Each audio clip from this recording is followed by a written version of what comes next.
새벽 2시, 3시, 또 눈이 떠집니다. 시계를 보는 순간 이제 다시는 못 자겠구나. 오늘도 하루 종일 멍하겠네. 가슴이 절렁하죠.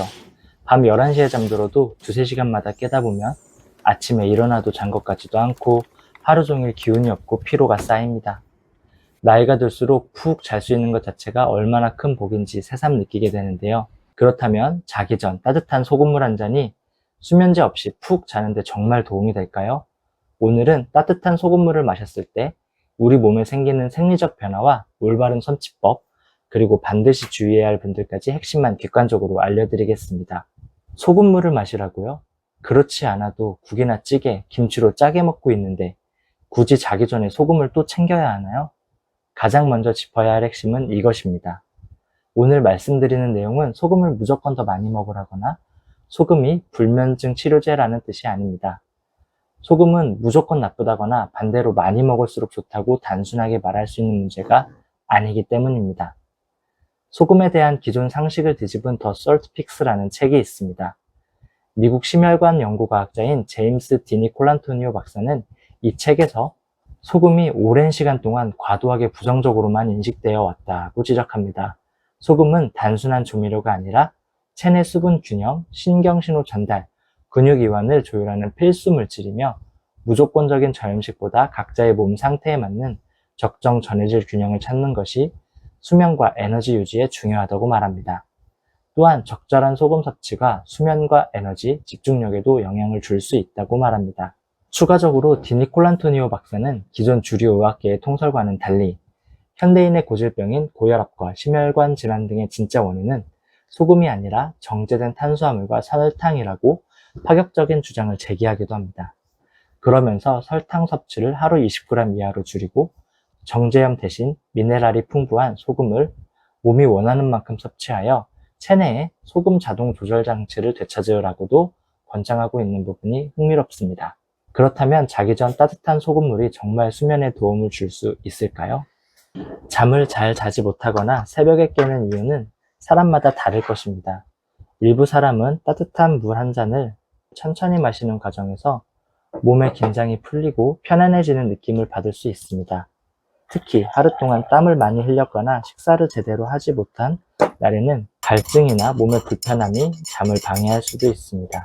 수면의학 분야의 세계적 표준 교과서로 불리는 Principles and Practice of Sleep Medicine, 수면의학의 원리와 실제에서는 수면의 연속성을 결정하는 숨은 요소로 체액과 나트륨 조절을 꼽습니다. 이 책은 미국 예일대학교의 의과대학 수면의학 교수인 수면질환 분야의 최고 권위자인 마이어 크리거, 미국 헨리포드 병원 수면장애연구 및 연구센터 디렉터인 신경생물학자 토머스 로스, 미국 스탠포드 대학교 의과대학 정신과 교수이며 현대 수면의학의 아버지라 불리는 윌리엄 디멘트 등이 공동으로 집필한 수면의학의 교과서로 불리고 있습니다.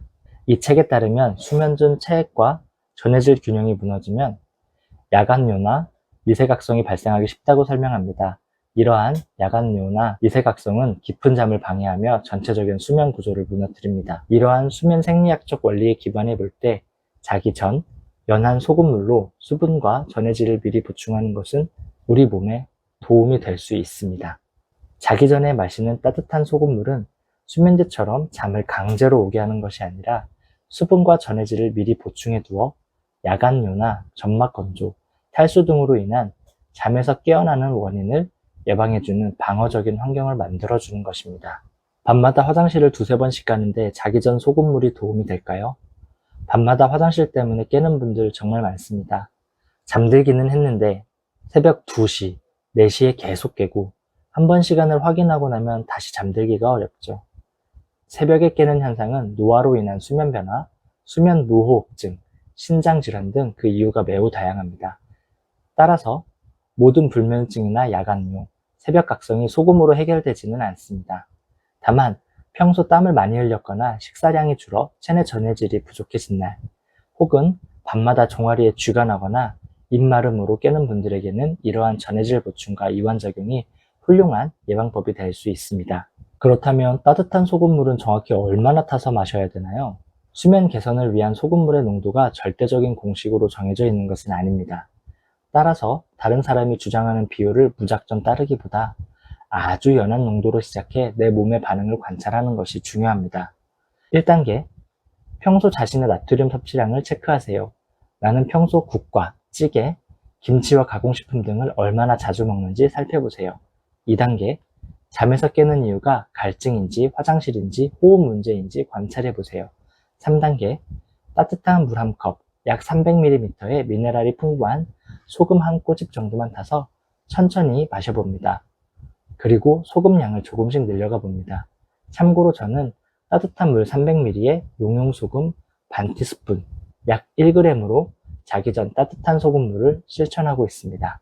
만약 소금물을 마신 후 다음날 아침 얼굴이나 손발이 심하게 붓거나 오히려 목이 더 마르고 화장실을 자주 간다면 양을 줄이거나 중단하셔야 됩니다. 특히 주의해야 하는 분들도 있나요? 고혈압이나 신장, 심장질환이 있는 분, 몸이 자주 붓는 분, 의료진에게 저염식을 안내받은 분은 자기 판단으로 소금물을 매일 드시면 안 됩니다. 또한 수면제나 신경안정제를 복용하는 분은 소금물을 마셨다고 해서 약을 임의로 줄이거나 끊어서도 안 되니 주의하시기 바랍니다. 자, 오늘 내용을 정리해 보겠습니다. 제임스 디니 콜란토니오 박사의 저서 더 솔트픽스에서는 소금이 체내 수분과 신경 조절에 필수적인 요소임을 일깨워주고 있습니다.